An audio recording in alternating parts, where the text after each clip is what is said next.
to ITU Presents. We are lucky to be joined by the brilliant Lucy Mangas, who is the Director of Solution Sales for Microsoft.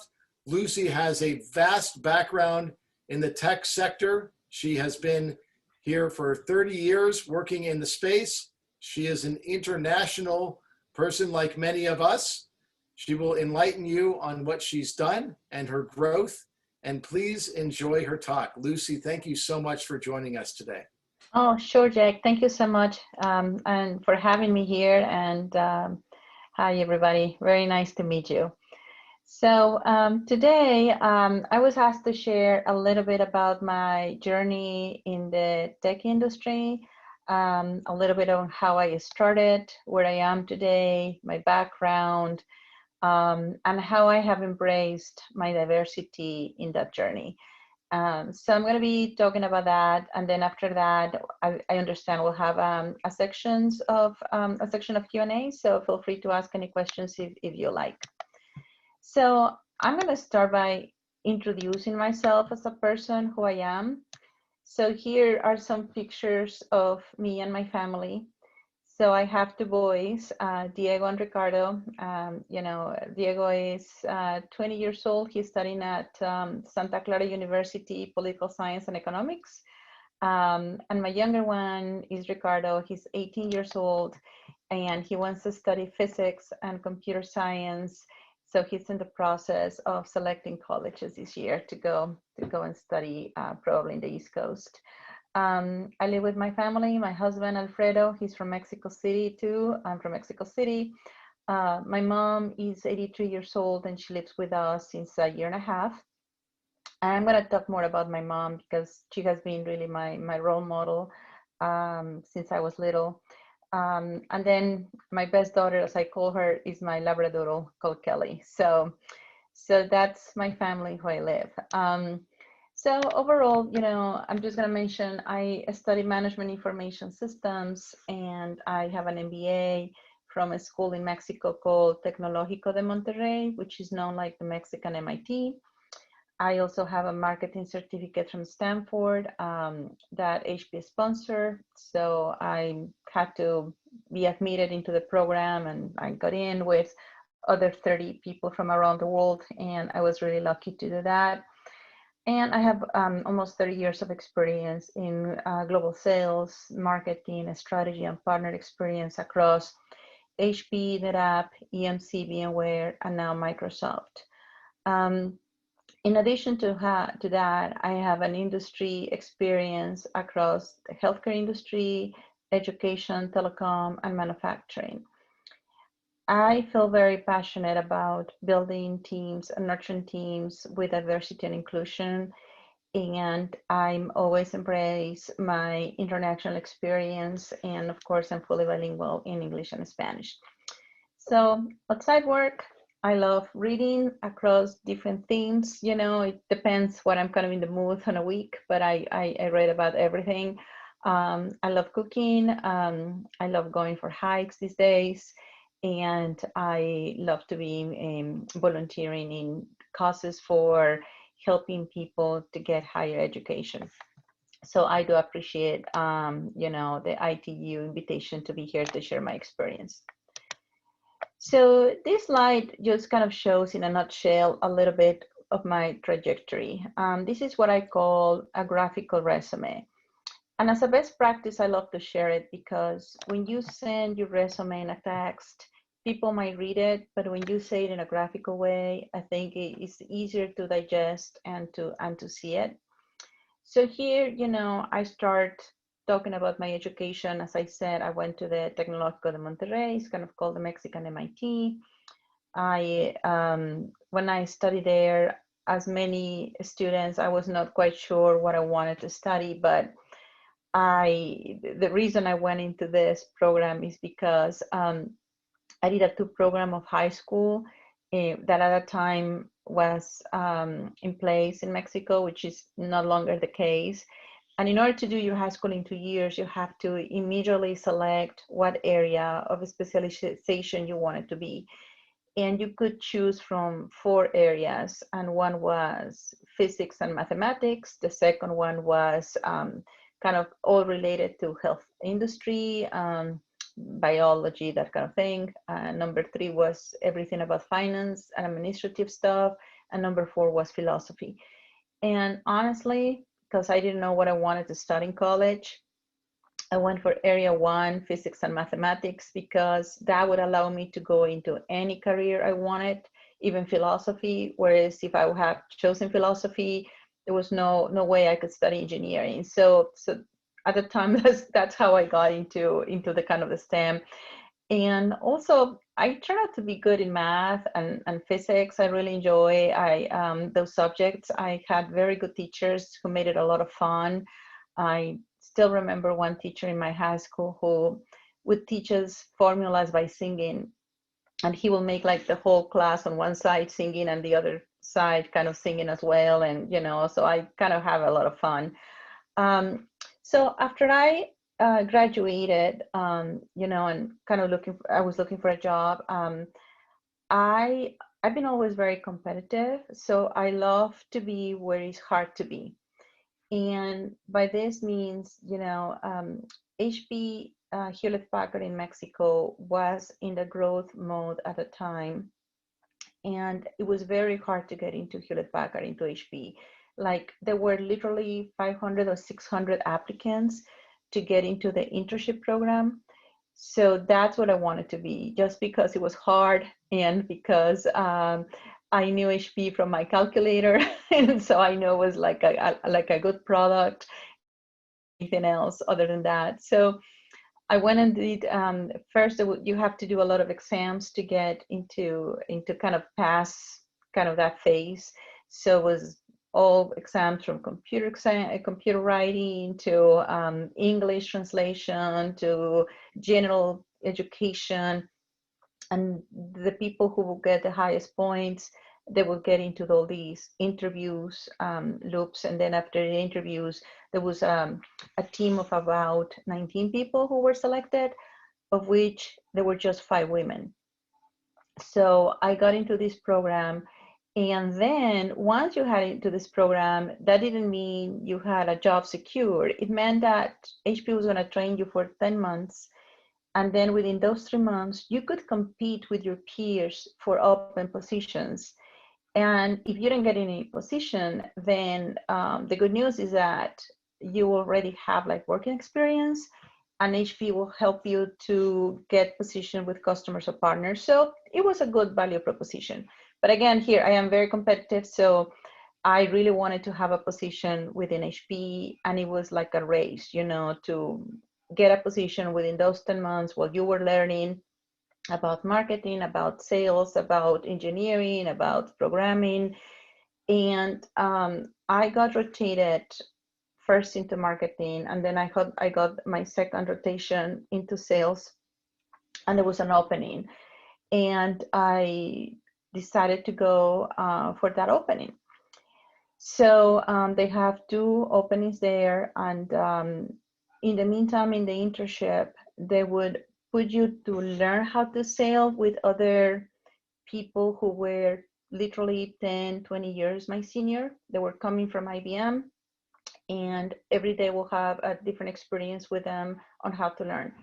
So one day I remember I got assigned to this guy, and he said, "Oh, you got to assign to me today." So he literally said to me, "Why don't you clean up my drawers today, so you will see how I organize my information." So you have to go through that kind of things, and of course I didn't clean up his drawers, but it was a very challenging experience. If I would be brought to see customers in meetings, I would be the one who would be sent to grab the coffee, or welcome the people in the reception, that kind of thing. So probably that's kind of normal when you're starting, but that doesn't mean it was easy. So then finally, I got one position as an intern in sales after interviewing, and the hiring manager told me that the only concern he had when he hired me is that I was a woman. And I was told that completely right in my face. So then they gave me the Mexican Navy as an account, and you would think why they would give the Mexican Navy to an intern who one day they want her to clean the drawers. And the reason was that the Mexican Navy had a reputation in Mexico at the time for making you work like crazy. But then when the time came to purchase equipment, they would purchase equipment in the US, bring it by chips, so that way they wouldn't pay fees and they would get it with a discount. And the Mexican team would not get any quota recognition or quota retirement. So that's why I got the Mexican Navy. In addition, that it was far in the city driving distance, and you have to drive like 2 hours in traffic each way. So, so I got it as an account. But I took my job very seriously. And when I started seeing the Mexican Navy, they wanted to implement a new networking solution that will allow to communicate the ships to the central kind of office when the ships were approaching. And I just had graduated from college, so I had like fresh networking concepts at the time. So I started working in different kind of networking configurations, working with a pre-sales technical consultant, giving them demos, literally be underneath tables with a skirt and high heels connecting cables for the demos. Um, and then one day, a pre-sales consultant told me, there's a new service called the Network Startup at HP. That means that we will not leave the premise until the network is up and running. So they gave me a playbook, and I fill out all the playbook, like been doing all my homework, and I presented it to the customer, and the customer loved it. And they wanted to buy the service because that would mean that there will be guarantee for the network to be up and running. And I said, yeah, I will sell you the service, but if you don't buy the equipment in Mexico, I cannot sell you the service. So then they decided to place the order in Mexico, and this is how it became kind of the Mexican Navy order. So I got kind of my pass to be like be promoted to have a quota next year, and that was like a big breakthrough for me. Um, I had peers who were male peers who stopped talking to me because I was the one who was given a code assignment and not them from the internship program. So, but you have sometimes just to bear with that, and that those things will pass. But I was always kind of very professional in doing that. Um, so my career in HP Mexico lasted 7 years, and at the end, I was very focused in the telecom industry. I sold across manufacturing, health. I was working in hospitals. I was working in manufacturing plants. And then at the end, I was in telecom. And at this telecom account, I replaced a big IBM infrastructure.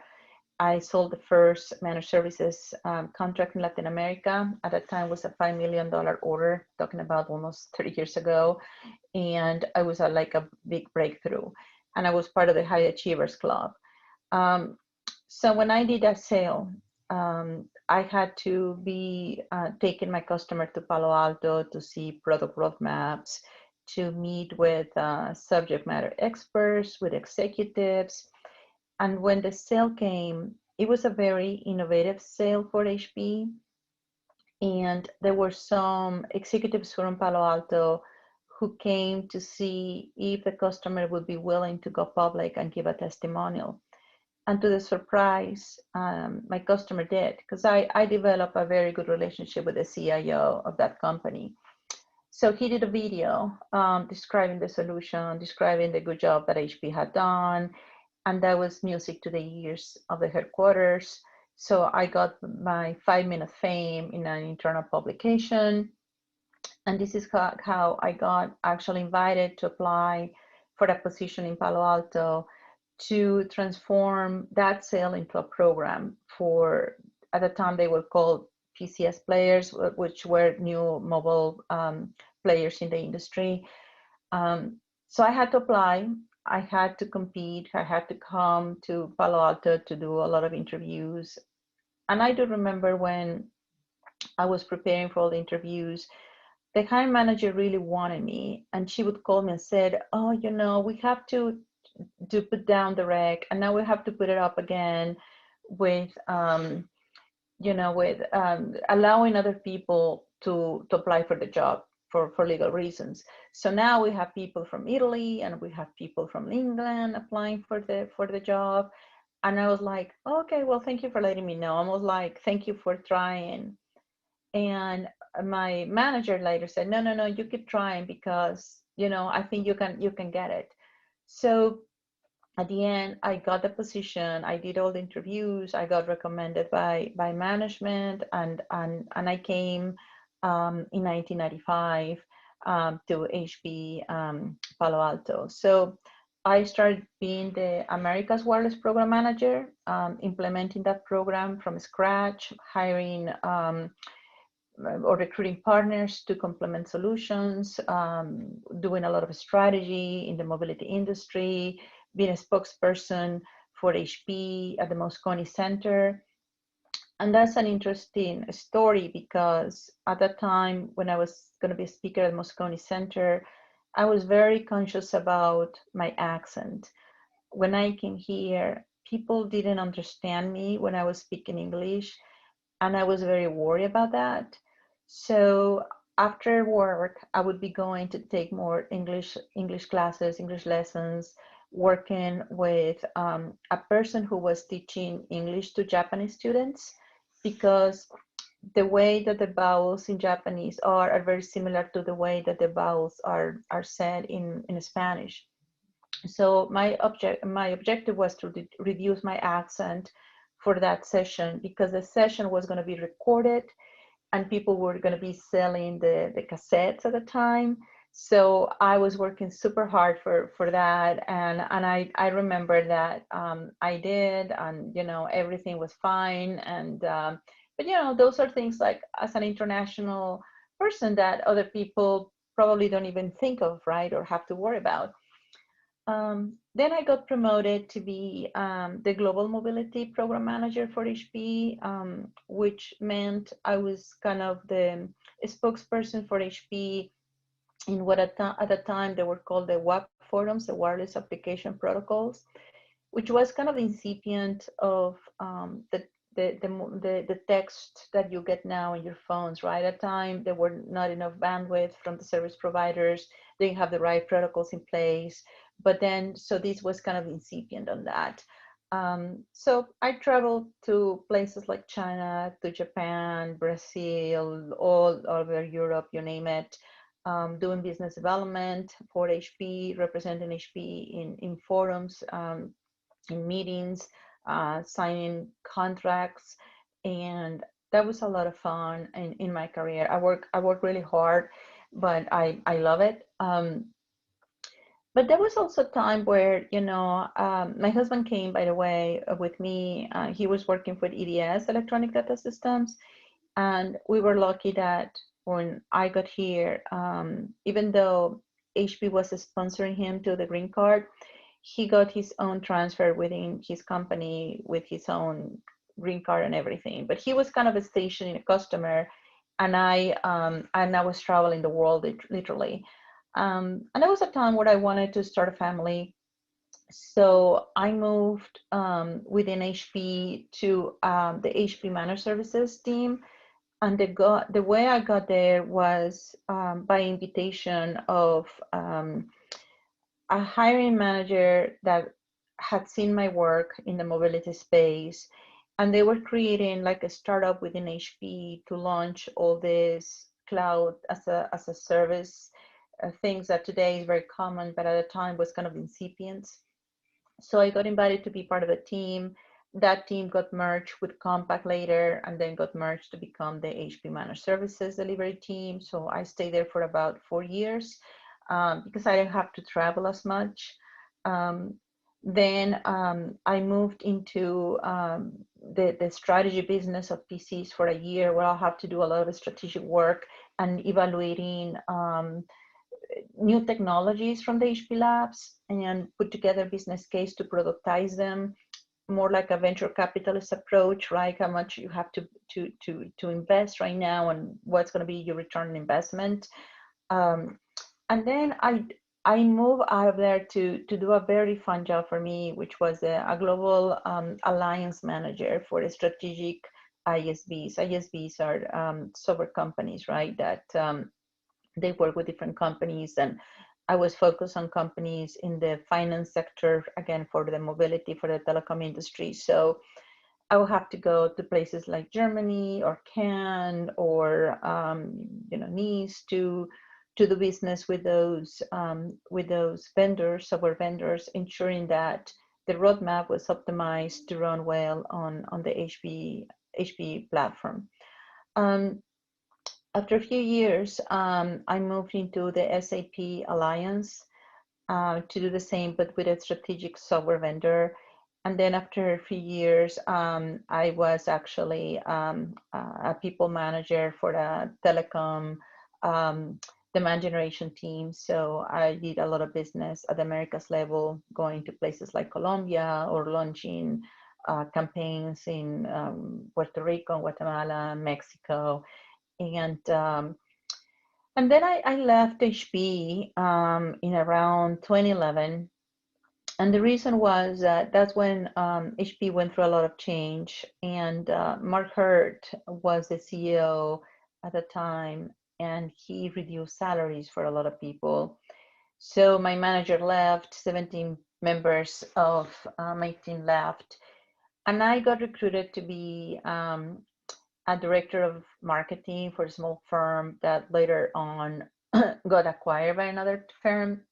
So I moved into NetApp to do what I was doing for HP, because NetApp was recruiting me for doing something similar that I was doing for HP. So I worked at NetApp for a year, and I love that experience. I love the culture. I love the people.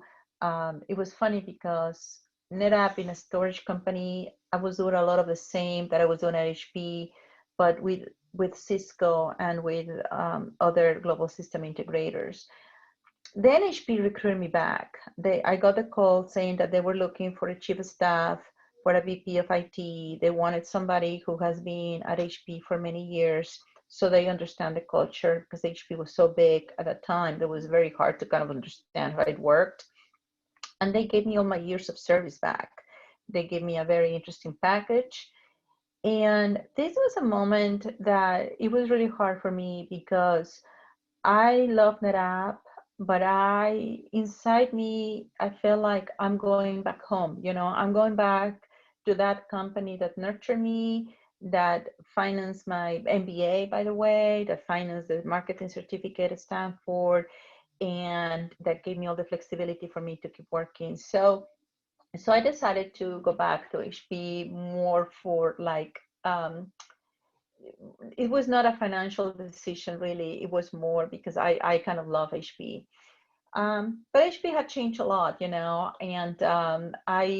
after that Chief of Staff experience, I moved into the cloud business unit, which was a new, interesting business unit that HP was putting together. And then I got recruited from EMC to lead a team to do cloud solutions with global system integrators. So I was a director of go-to-market and partner engagement. And when Dell acquired EMC, they also acquired VMware. So I moved into VMware because it was a reorganization, and I ended up being more in the VMware side, doing all the go-to-market stuff that I was doing. And again, I love VMware. I love my boss at the time. I love my team. And that's when Microsoft knocked at the door recruiting me. And again, it was one of those tough decisions because I love VMware, but I was very aware of Microsoft's plans in the cloud. And when I got recruited, they told me, we need you here for at least 5 years. We're going to have all this growth in the cloud. And they were very excited about my experience. So I decided to move to Microsoft. Microsoft wanted me to move to Redmond. And at that time, Redmond is in Washington. It's near Seattle. That's where the headquarters are. but I was not ready to move to Redmond at that time. You know, I had my family here, my kids here. I love California. I love the weather. So I said that I was not going to move, and Microsoft then respected me to be here. So I've been working in the Bay Area for Microsoft now for almost 5 years. And within Microsoft, I had different jobs. So what that first one was the partner cloud go-to-market. Then I did the modern workplace, which is all the Office 365 and enterprise mobility and security and Windows Suite for enterprise, working with global system integrators.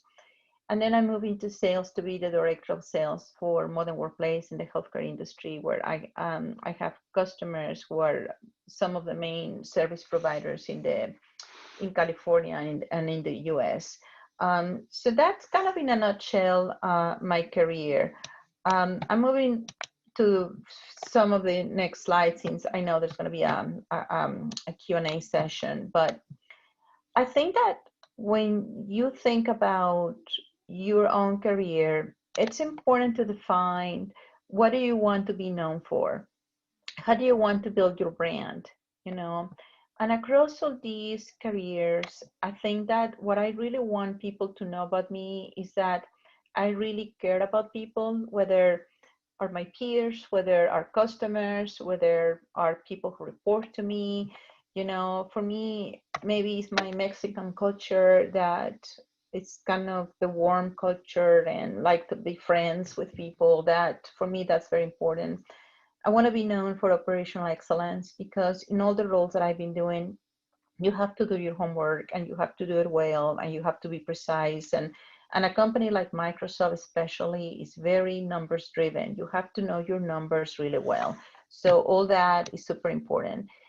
And then I want to be known for having a positive collaborative approach, right? Being a teamwork player. So in any company you work, whether it's technology or not, that's going to be super important. um, I want to share what are my management principles. So this is based on the Microsoft management model called the Model Coach Care, which is you have to live the culture by creating clarity, generating energy, and building success. You have to be a coach for your team, you know, by encouraging innovation and experimentation and coaching people to try new things and try things new. And then, you know, you have to care. You have to care enough to attract great people, to know each individual capabilities and aspirations, to understand people's struggles, and to not be afraid to show your own vulnerability. You know, that's important. So as a manager, as a people manager, you know, I would say that I create my point of view. So whenever you go for a position, try to have your point of view. You know, for me, when you're a manager, my point of view is people first. You have to bring clarity by being an excellent communicator. You have to bring that operational excellence. You have to inject that positive energy across teams. It is very important in any company you go to build internal alliances and to promote that collaboration and be a role model, right? Showing and there to do things that are beyond your comfort zone, right? So that's for me is one of the key learnings of my career. I have worked with partners a lot, you know, and I think that in any company it's very important to achieve a sales discipline with partners, you know, by planning, by forecasting, by doing deals together, having a very strong collaboration and ensuring a opportunity of co-sell enablement. So that has been probably I would say 15 or maybe more of my years of experience always working with partners.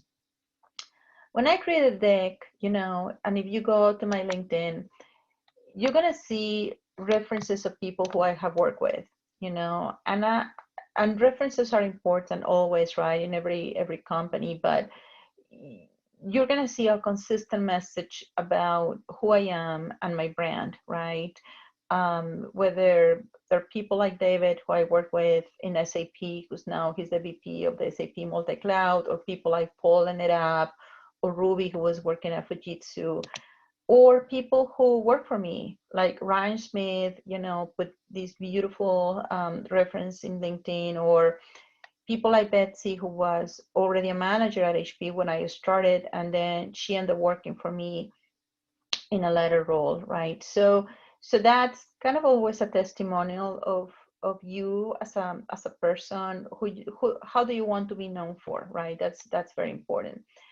Um, the other hand, I kind of wrapping up here. My presentation is, these are my key takeaways. In any career, all that career that I just shared is been ups and downs. Yes, it has been growing, but that doesn't mean that has been falls, right? So you're gonna fall in whatever you do. At some point, you're gonna fall. But then the important thing is to stand up, and don't give up, and keep going. You might fall again. Stand up and don't give up. Um, my key learning is do networking. Network is so important to achieve a good career. But when you do networking, be sincere and give back. Sorry, there's a little typo there, but it's give back, right? So that means, when I network with people, I do network just for the sake of doing business. I really enjoy getting to know people as a person. And if people need me, I give back, because one day I might need them. And then that's easier, right, to kind of create that meaningful networking. And then the other thing that I've been learning is that, yes, your growth is going to happen within your working hours, but really that work is going to happen on what do you do outside those working hours. So for example, when I did my MBA, I did it in a program where after work I have to go at 6:30 p.m. in the middle of traffic to school in Mexico and study until 11 p.m. and go home. And I did that for almost 3 years. When I do networking events, I attend events, whether it's a weekend, whether it's at night, or if I'm reading something, it's after hours usually. And that's something that, when you kind of put all these little learnings together, it kind of brings you to the next phase. But you have to put that effort if you want to kind of keep growing. Um, and then, my last message I wanna leave you with is, be curious. If you start doing something in your career, that doesn't mean that's the same thing you're going to have to keep doing for the next 30 years of your life, right? I was curious and I started in sales, but then I did marketing and I did a strategy, and then went back to partners, and then went to the cloud, because I was curious about learning something. And I also felt that I could learn almost anything, right? Anybody can learn anything. This is the growth mindset. And be consistent. And what I mean about be consistent is, you grow, but if you stop like performing one year, it's gonna affect you, because it's like when you get to the to the big game, and you made it to the big game, but if you don't perform one year, you're gonna be benched, right? So you have to be consistent in your performance, whatever you do, whatever you go. Or again, what do you want to be known for? And then my last part is, be yourself, because it's important that you have fun. So embrace your diversity, right?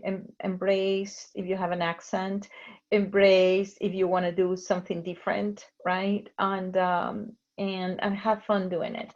Um, so with that, I want to be known for a person who builds strong teams and partnerships. That's probably what I like to be known for.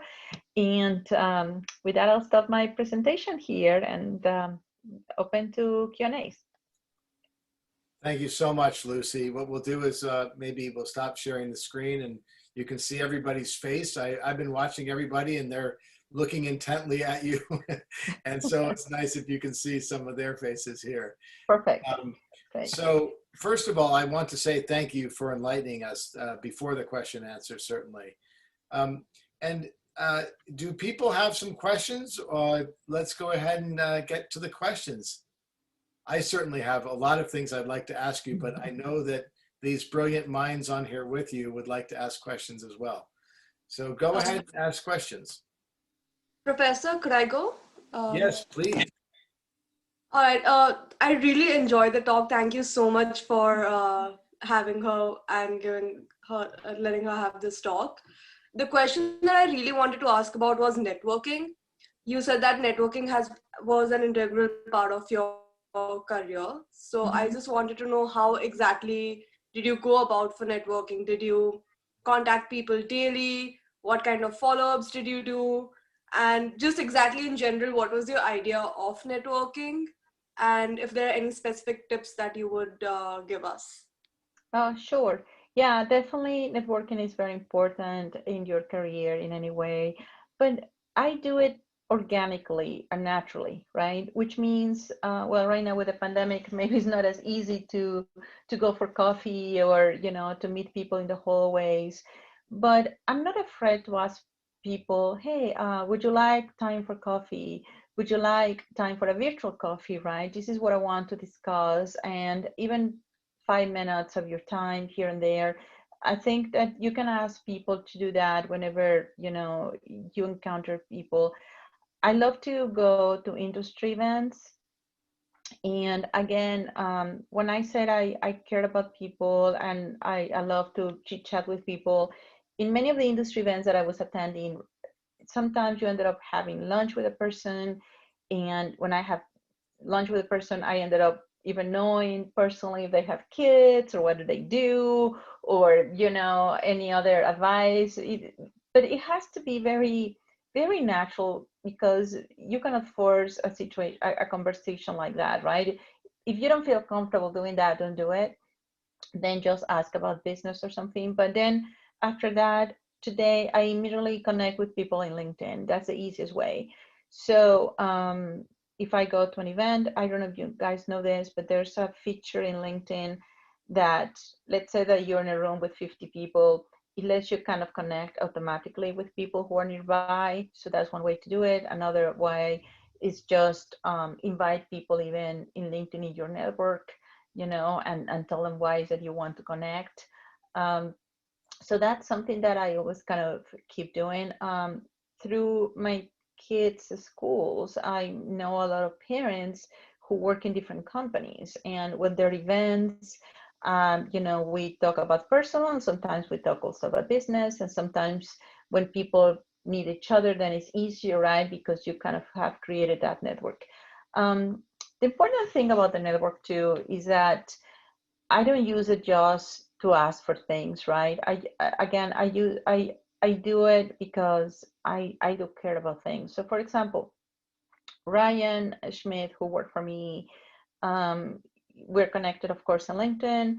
When his baby was about to be born, he contacted me. He said, "Hey, can we have lunch? I love you to meet my family." And we were not working together anymore, but I brought my family. We had lunch, and I love to meet his family.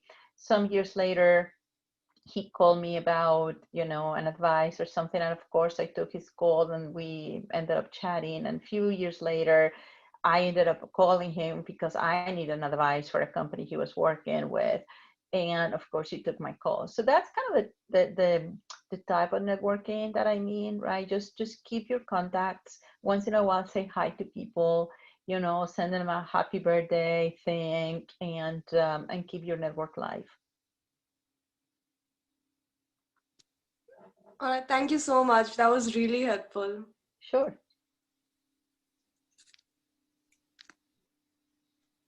So feel free to ask your questions.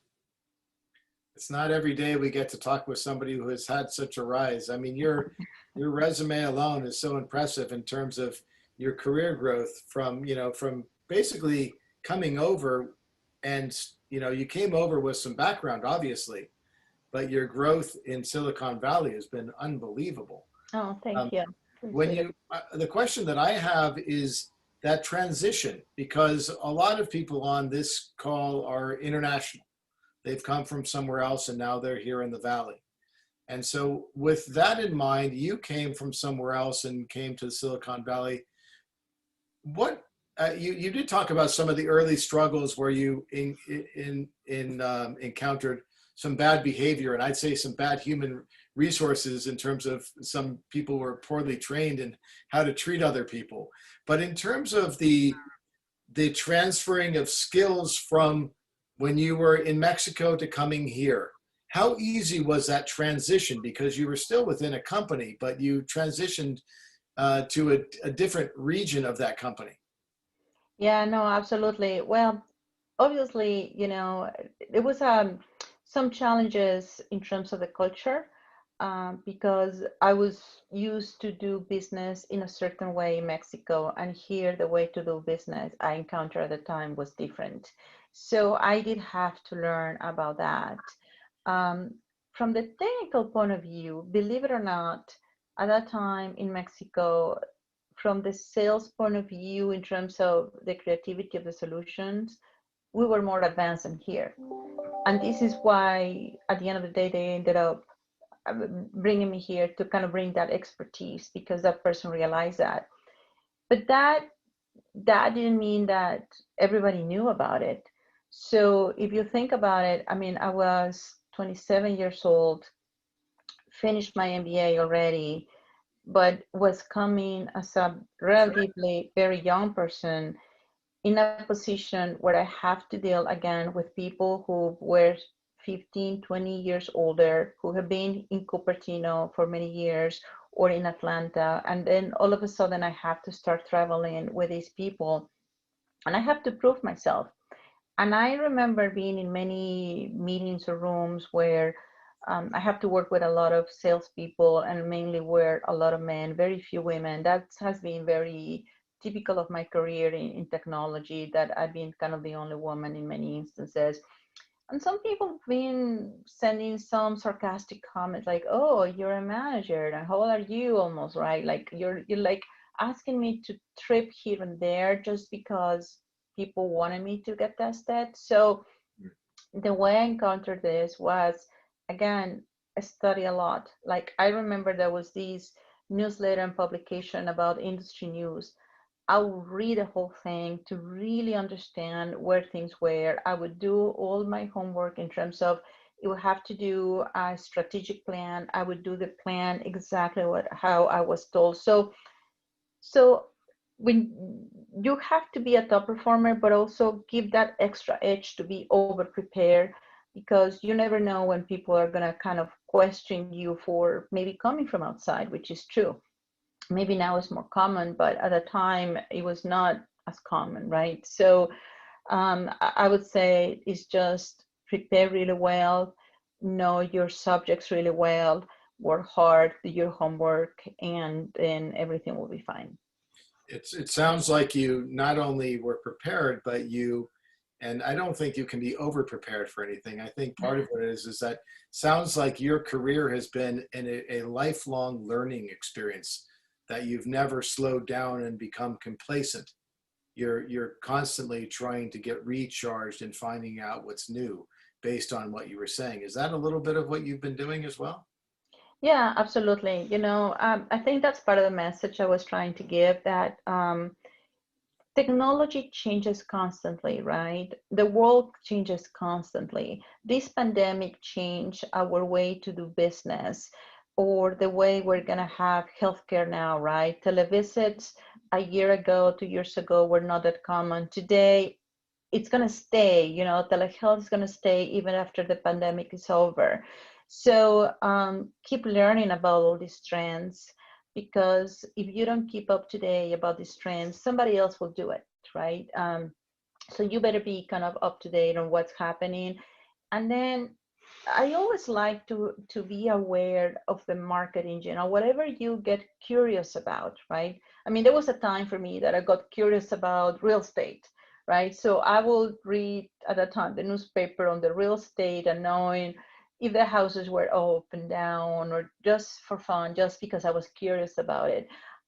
you know, if you're curious about IoT, right, the Internet of Things, kind of read about this. What's kind of the latest on that, right?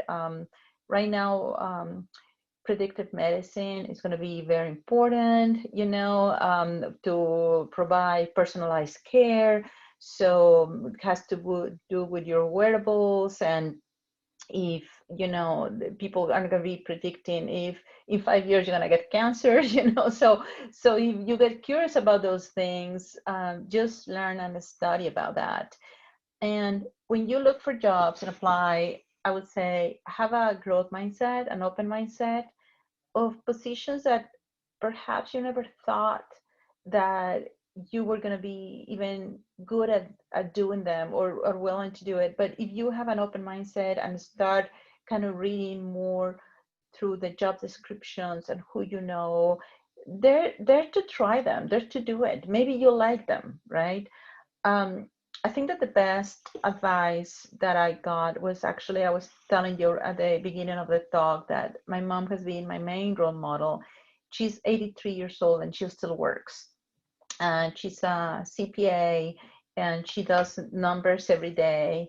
And she's very sharp, but she's always studying something, you know, whether it's the history of France, whether it is how works about something. I mean, she's always studying something. So that's what I mean about being just learning, be curious, and don't be afraid to try even things outside your field.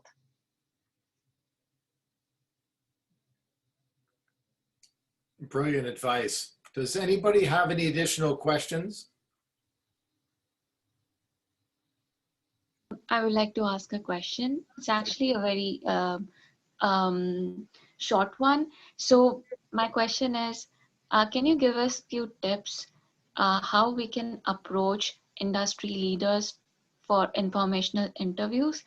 I've always struggled with finding mentors who would help me guide through a career, because being an immigrant, being a brown woman, uh, there are a lot of biases that we face. And plus, I feel like whatever we have worked in our own country, start from the beginning, because nobody's going to give us a managerial position from the beginning. So we have to really work harder, know everything, read, go to school, take certifications, and prove ourselves, prove our credibility from scratch in a foreign country. So I think having the right mentor or having a mentor is very important. And it will be great if you can share a few tips with us how we can approach for informational interviews. Sure. Well, it kind of depends where you are in your process and where do you work. You know, for example, at Microsoft right now, there's something called informationals, which means if you see a job posted inside Microsoft and I would be interested, I can get an informational about that interview. And then it's just to check if you're a good fit or not. But then once you connect with a hiring manager, and if you make a good impression that you're good or something, I will ask this person, would you be my mentor? And most of the time I would say yes. And sometimes you don't have to say the word mentor, because some people might think that that word mentor implies a lot of time. And right now people are so busy in their lives in back-to-back calls and their kids and personal lives and so forth. But you might want to say, can I do a virtual coffee with you once in a while? Can I get an advice from you once in a while? Right? So that is not forcing a person to like, oh, now I have to be an official mentor for this person. But yeah, sure, I can give you an advice once in a while, or a virtual coffee here. Um, I've been actually transmitting that message to my kids about the networking and how networking is important, that they always make fun of me and saying, oh yeah, mom, you always say networking, networking. But then I was really pleased when my son, who I told you is in Santa Clara, got now his first internship at Apple on his own. And he's studying political science and economics at Santa Clara, but he did reach out via LinkedIn to a person who he didn't know at all, saying, but he noticed that this person was an alumni of Santa Clara and was an Apple in finance, and said, "Hey, I'm going to be doing an internship there. What advice do you have for me?" And this person said, "Take accounting classes, take Excel classes, blah, blah, blah." And he said, "Oh, you know, my political science in my school doesn't allow that." And then this person told him, "Why don't you enroll as a minor in international relations at the school, in business school, and you will be able to take those classes." And he found out that this person was right. So he now enrolled into accounting and all this. And I discovered this by having a conversation with him. Like, how do you have this idea of enrolling in international relations? I thought it was brilliant, because now you're getting your accounting classes, but how do you do that? And he said, "I reached out to this person in LinkedIn. Did you know this person?" "No, not at all. Just reach out to this person. I noticed this person was an alumni. I thought it would be able to give me some hints," and he got it. So you never know, right? Don't be afraid to just reach out and ask for things like that, because you might get it. Also, be ready for rejection and people not getting back to you. It's okay. But if you don't try, it's never going to happen. So even if you try 10 times and 8 times you don't hear from people, 2 times that you hear from people back is totally worth it. Thank you. Really appreciate it. Yeah, of course. You will be a manager very soon. Take that advice. That's very sound advice. I think the idea to let somebody know that you care about their knowledge and that you respect their time is very, very important. Does anybody have any other questions? I know that, Lucy, you've given up your Saturday night to be with us. No, I love it. So we appreciate you. Does anybody have any final questions here? I just have a question. Okay. Sorry. So I just have a quick question, and it's well, I'm studying business analytics, and I think a lot of people over here as well are studying the same. And I don't know if you have any advice, what is the career path, like where can you start?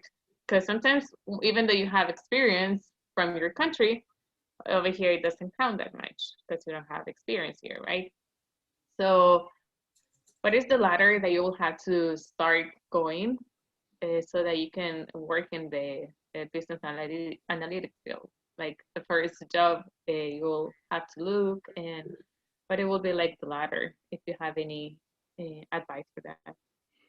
Well, I would just say that, data analytics is a great area to be right now, right? They said that data is the new currency, right? So if you know how to get relevant data, it's going to be very important, right? Learn how to use tools like Tableau, Power BI, all those tools to kind of get all the reporting and where the data is stored and how you're going to get it stored. There's so many paths you can do with that, right? You can be an IT analyst, you can be a finance analyst. I would say that even you can start in the analyst world, and at some point you can even end up in sales because you're selling those tools, right? Because you know how to implement them, and then you go to companies to market them, to sell them. This is what I'm trying to say. Don't be just thinking that there's just one path. It can be any path, right? I think that having a base of knowledge in something like this is totally relevant. It's going to be very important if you know how to manipulate data in any career. And then go and look for fun jobs. When I say be yourself, right? Think about, what do you like to do, right? Do you like to interact with people? Do you like to do more reporting? What do you see yourself doing? And then start looking for those jobs. And Indeed, or LinkedIn, or talking to your friends, or your networking, and try to do even something else. And that data analyst background will give you maybe an edge to do something else, right? So I would say there's so many career paths that you can do with that, but that's a great base. Thank you, Lucy. Thank you. Is there anybody else? This is the final question here. Anybody want to ask one? Yeah, I actually had a follow-up question. regarding your transition. So I come from the legal background and I work in the legal industry. So you said that don't be afraid to try on different paths. But in my industry, pretty much once you decide a particular sector to work in, it's very difficult to transition to another. So for example, if I am working in mergers and acquisitions and venture capital finance, for me to transition into intellectual property law is almost impossible because it's a completely different area of law and requires like a whole new certificate and training. So if I'm looking to transition my career in that manner, is there some tips that you have that could actually help me out?